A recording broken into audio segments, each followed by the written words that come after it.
he is able to help us take to the process of the working of service. And so all the pastimes that we see, they're simply helping us to remember the different personalities of God.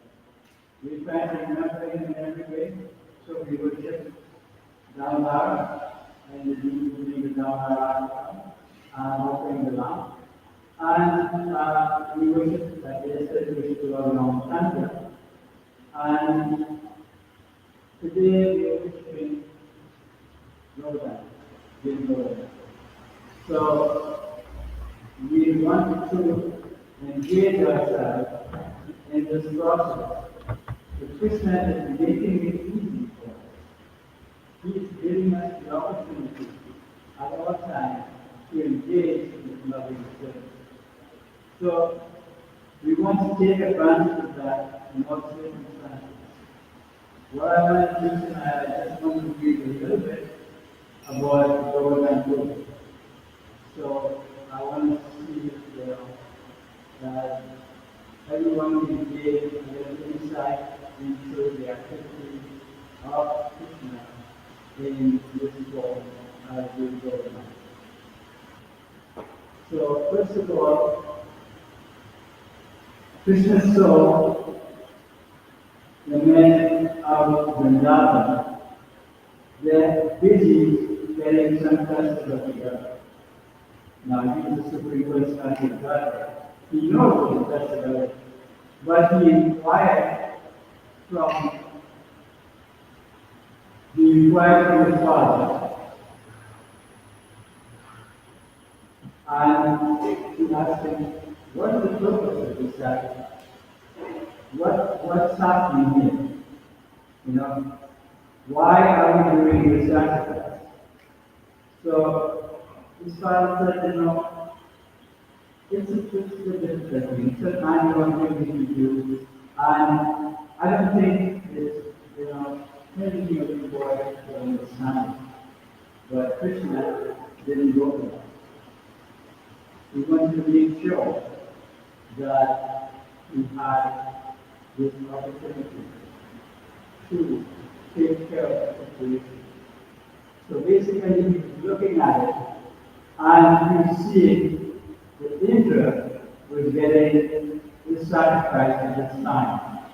So he's getting this sacrifice and he's actually becoming a little puffed up, thinking that he has power of the world.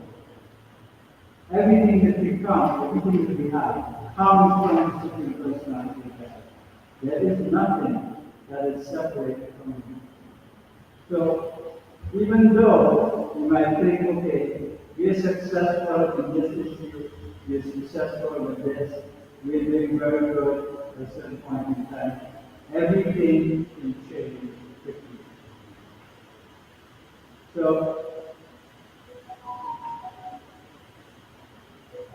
chapter 24 of Krishna, the Supreme Personality of Godhead, is called Worshiping Govardhana. So, why engage with the Brahmins who were too much involved in the performance of Vedic sacrifices? Krishna and Govardhana also saw that the cowherd men were preparing a similar sacrifice in order to pacify Indra, the king of heaven, who is responsible for supplying water. As stated in Chaitanya Charitamrita, at the words of Krishna, a strong and firm faith in the understanding that he is simply engaged in Krishna consciousness and Krishna strengthens the loving service. Then he is free from all other obligations. So that's a strong statement.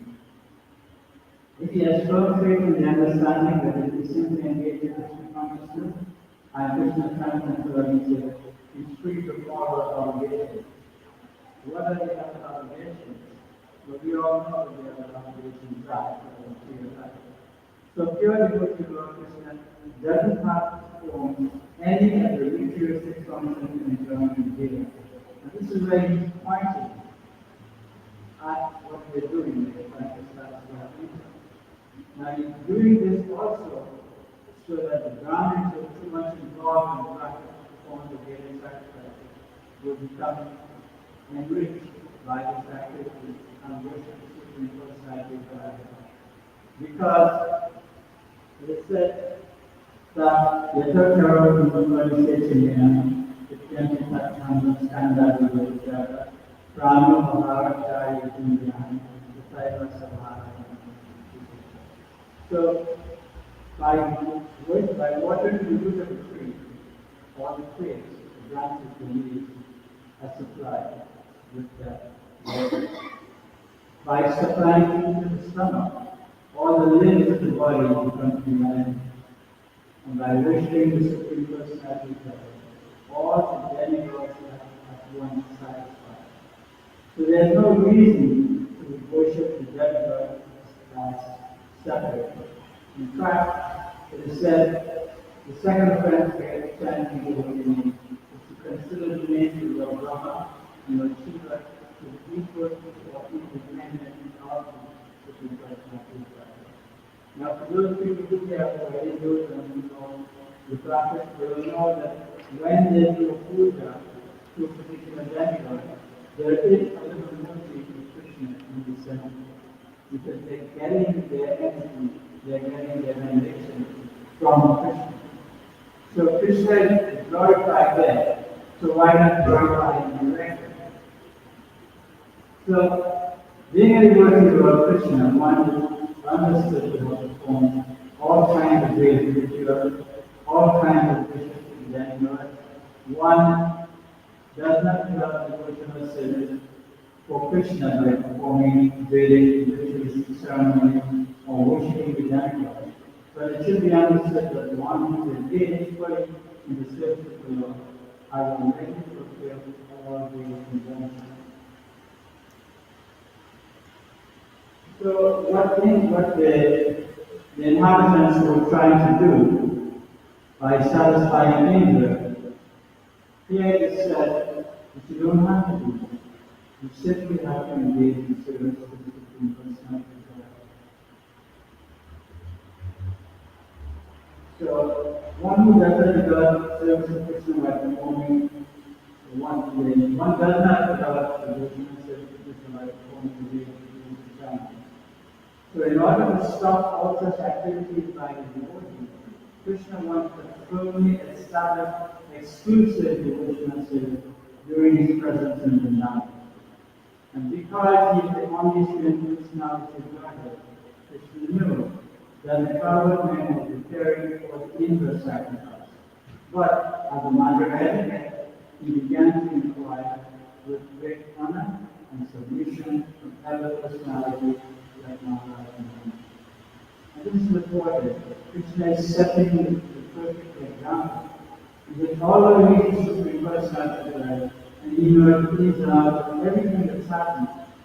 Instead, because he is the position of the child, he is inquiring submissively. And so, in order to advance in Krishna consciousness, we have to learn how to inquire submissively and how to take instruction. By following the instructions we get from the devotees, what happens? It awakens our Krishna consciousness. It opens our eyes to the truth. Krishna consciousness is so deep and so important, but it's not given by material education. You can't sit and read a book and get Krishna consciousness. You can't go to the university. The Prabhupada was saying, oh, in this university, they're studying many subject matters. He said, but where is the department for studying about Krishna? There is not. So, simply, like all these activities, worshiping all these demigods, this is okay, but it's not okay at the same time because it doesn't bring you to the right goal. So Krishna is doing this in order to stop all such activities.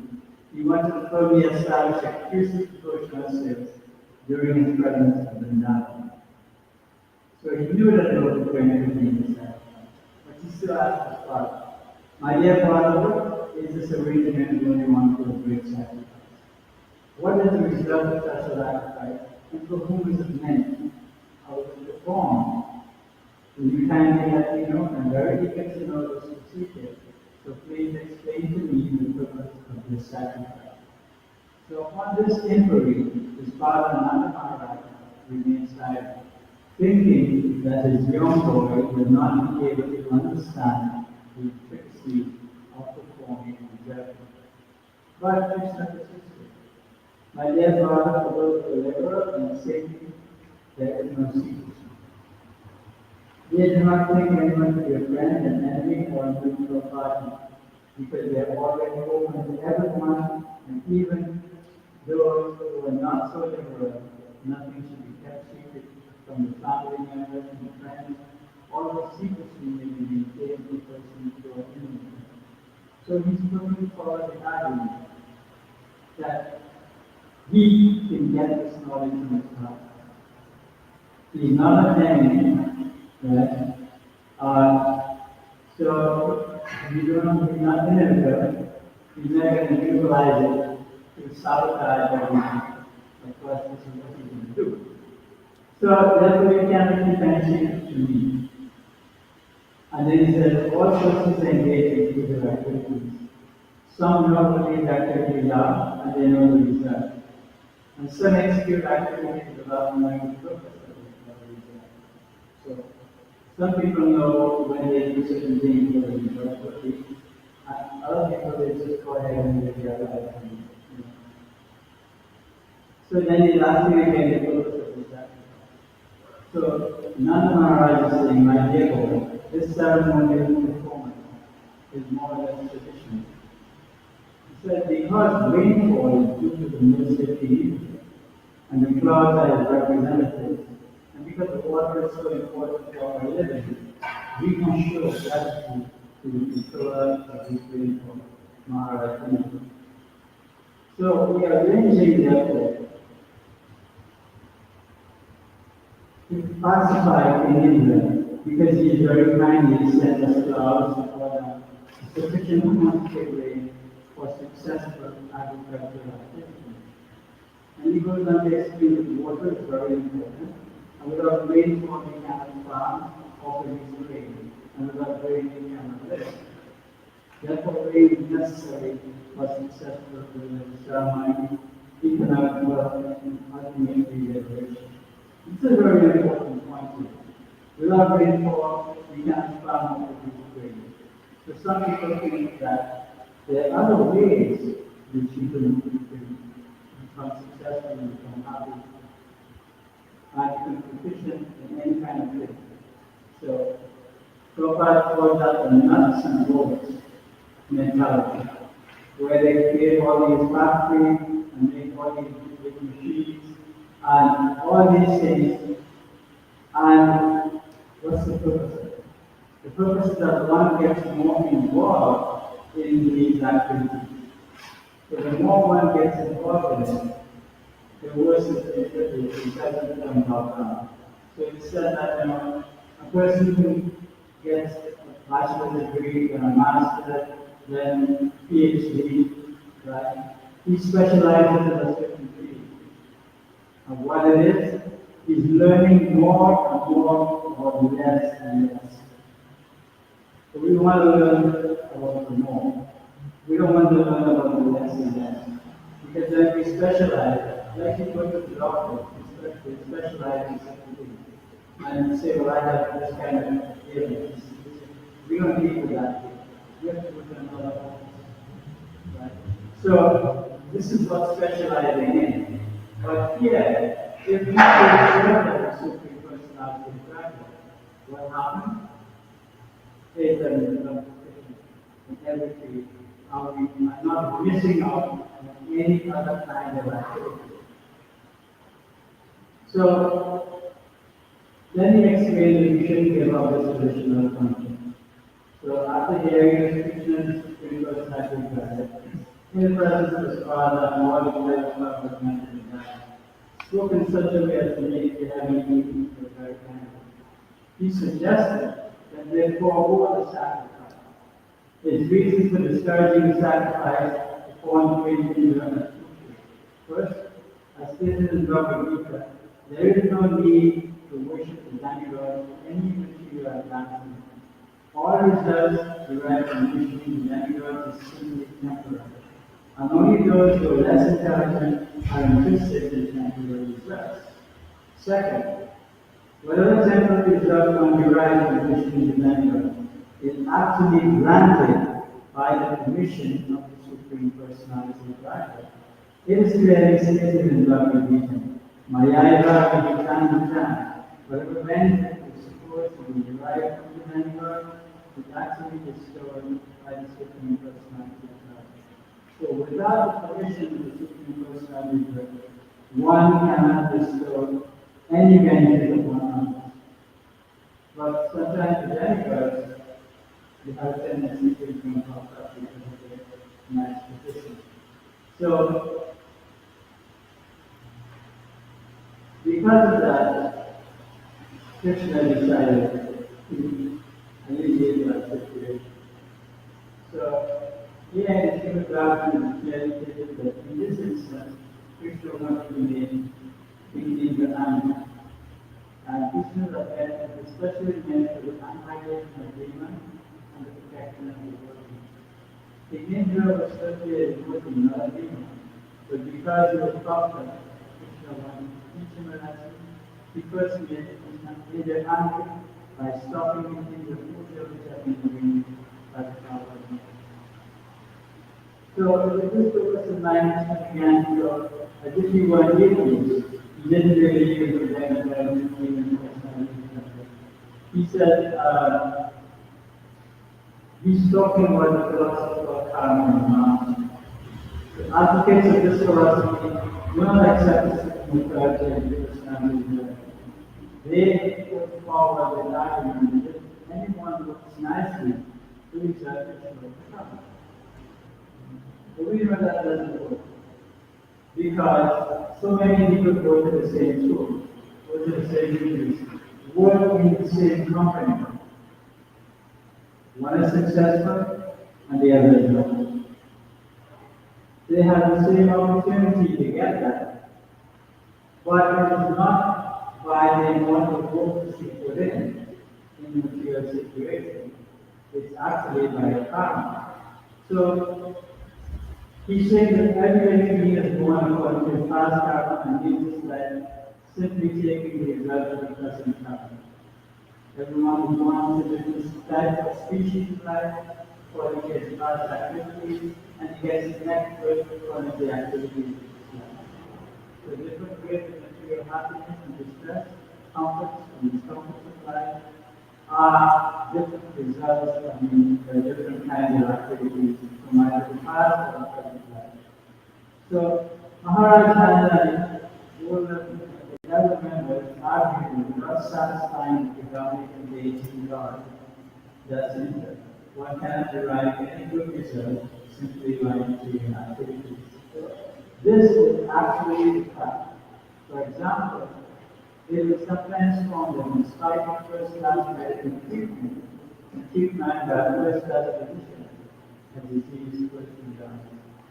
It is concluded, therefore, the first-class medical treatment or the attempt of the first-class physician are not in themselves a cause of curing the patient.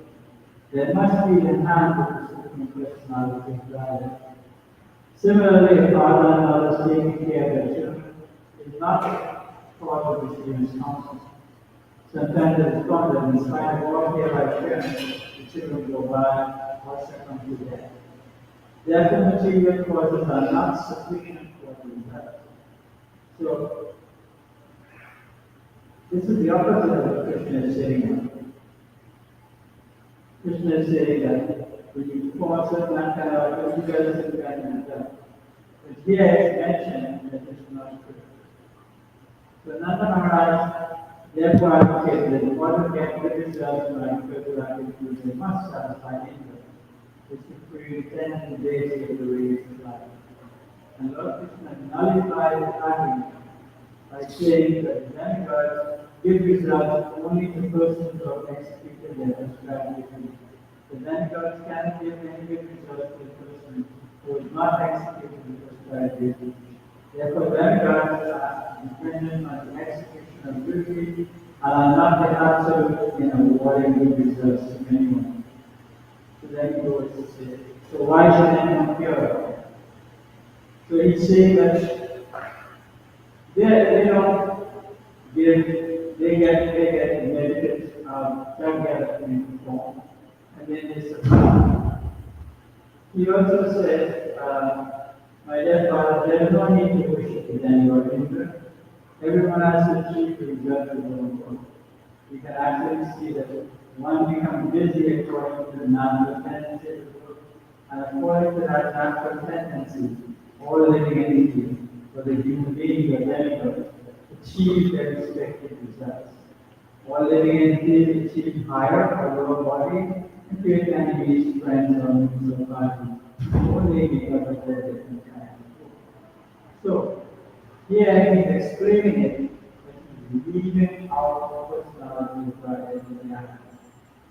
And then finally,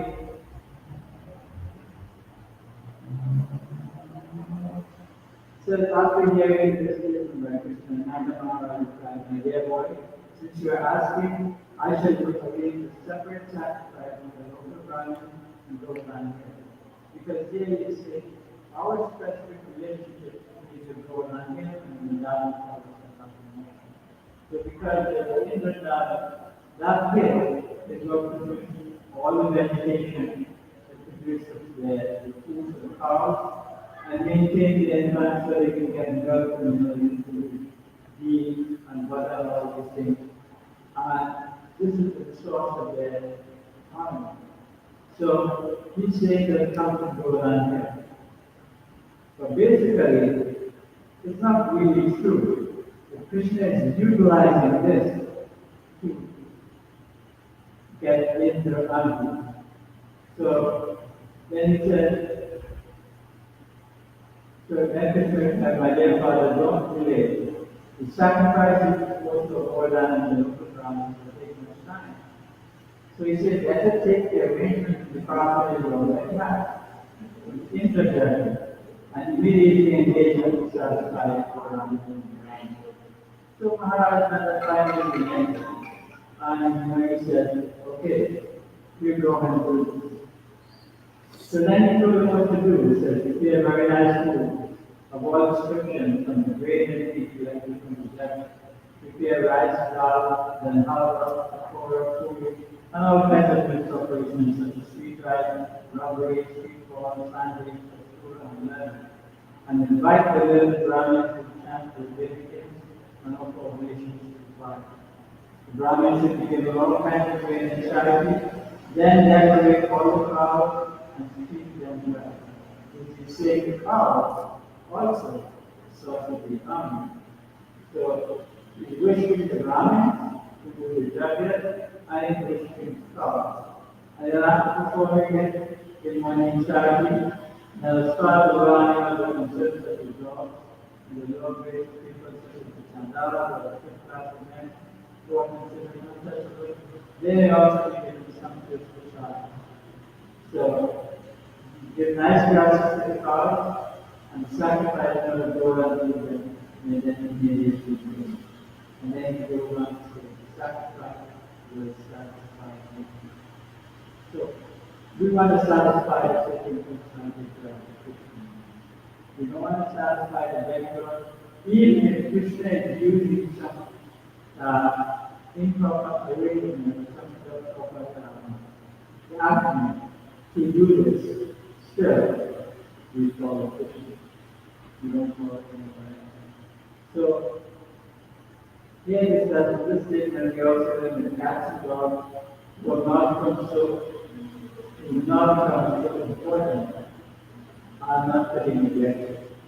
All of the cats and dogs which have not become so important in this moment. How protection is actually more important than protection of cats and dogs.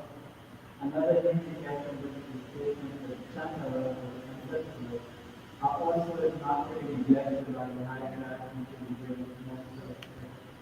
So this is the move of the devotion to the Lord. They are able to give benediction to everyone. Not everyone can receive the benediction of Christian concept philosophy, so they can take it aside. They can get some kind of benefit from that. They can choose to do some kind of service, and they can benefit from that. So this is what happens. So then it goes on to say, everyone should be taken care of. This again we need to do. He doesn't live his life so that he gets a good benefit and he plans up. He wants to make sure that everyone is happy and satisfied and on the path towards Christian consciousness going back towards God. He was to make sure that that happens. And Christian here, even though he's using faulty reasoning, he's doing the same thing. So, this sacrifice was observed in the Krishna consciousness movement. Lord Krishna, Lord Chaitanya recognized that Krishna is supposed to restore his land, Vrindavan and Govardhana in the world of Vishnu. And to confirm this statement, Lord Krishna said that Govardhana is the good form of him. From that day, Govardhana has been going on and is known as the Anarchy ceremony. So at all times, Vrindavan, outside Vrindavan, huge quantities of appear in the ceremony and various auspicious rituals. So everyone gets to start because of this service. But then everyone wishes the Supreme Lord and satisfy the Supreme Personality of the Godhead. So by doing that, they become happy, they become satisfied, and they can understand the purpose of the human life. So here, Krishna is giving us the opportunity to worship Him. No question injuries. But not that we disrespect Him, because we don't even disrespect cows, we don't even disrespect the dogs and cats and the lowly people. Why would we disrespect Him? But Krishna has the ability to do that to give us the right understanding and the internal right understanding. So He's utilizing this activity to actually make Indra become dissatisfied. So the next thing that happened is Indra, he sent devastating rain for him because he became angry. He said, I am the Lord of the rain. I give that to you to get vegetation. Krishna said, Indra is for the rain, for the rain from the sea. He's also pouring it out on the ocean, on the rocks. So if you just let go what he's doing, you don't have to worship him. Because he's doing many things. But he's coming to be very grateful. He's using the sacrificial cloud, which is used for the time of devastation. The time of devastation, the sacrificial cloud comes and fills up the entire universe with water. So,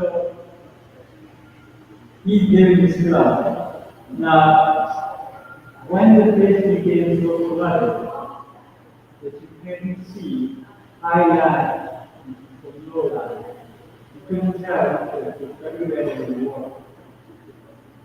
All the covered men became disturbed.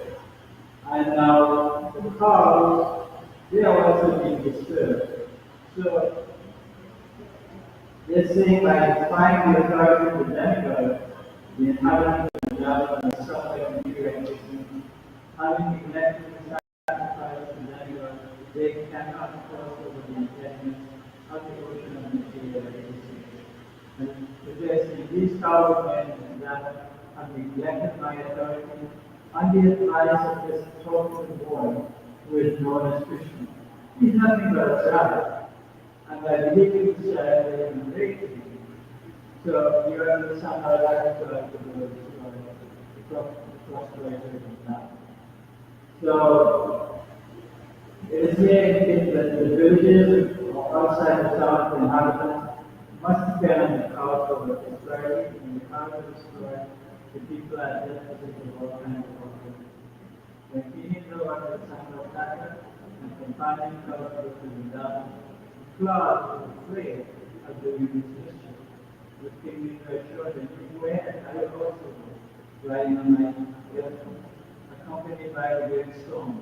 I shall apply all my strength to punishing the inhabitants of the valley." So the clouds there, and they started to shower rain. And so the residents of the valley, they approached Christians with the first message driver. They took shelter of the Christian street, and they prayed, "You all prophets, and you by your affection and faithfulness, now please protect us during the Hara lifetime of the." And so this is what happened. Krishna is now going to go ahead and protect them, and they in this law, looking to like purity law. He's going to reduce Indra pride to where Indra actually wants to render the relationship and prayer to the supreme personality of God. So upon hearing the prayer, Krishna could understand that Indra, the irreverent sacrifice of money, was pouring rain that was accompanied by heavens with ice and storm winds. All were this without ceasing. Krishna understood that this was a deliberate exhibition of anger on Indra. Therefore he concluded, this demigod thinks himself supreme and should be great power. That I shall answer him according to my position, and I shall teach him that he is not harmless in managing the universal affairs. I am simply Lord over all, and I shall thus take away the scornful speech which has risen from his God. The demigods are idolatrous, and therefore it is not possible for them to forget my supremacy. But somehow or other they become puffed up with material power, and this is now madness. And thus is not madness. I shall act in such a way as to relieve him of his false speech. I shall give protection to my pure devotees and Govardhana.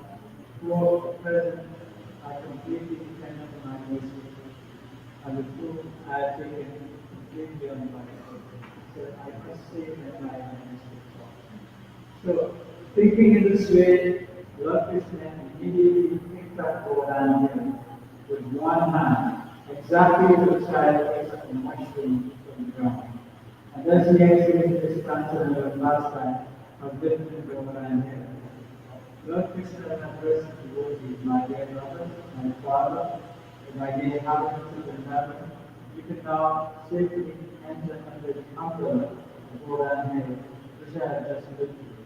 Do not be afraid of the hill and think it will fall from my hand. You have been too much afflicted with the heavy rain and strong wind. Therefore I have lifted this hill, which is protected exactly as the breeze from the right. So Krishna is lifting his Govardhana hill. Govardhana hill at present is 22 miles in circumference. It takes quite a while to walk around Govardhana hill. And it's bigger than 5,000 years.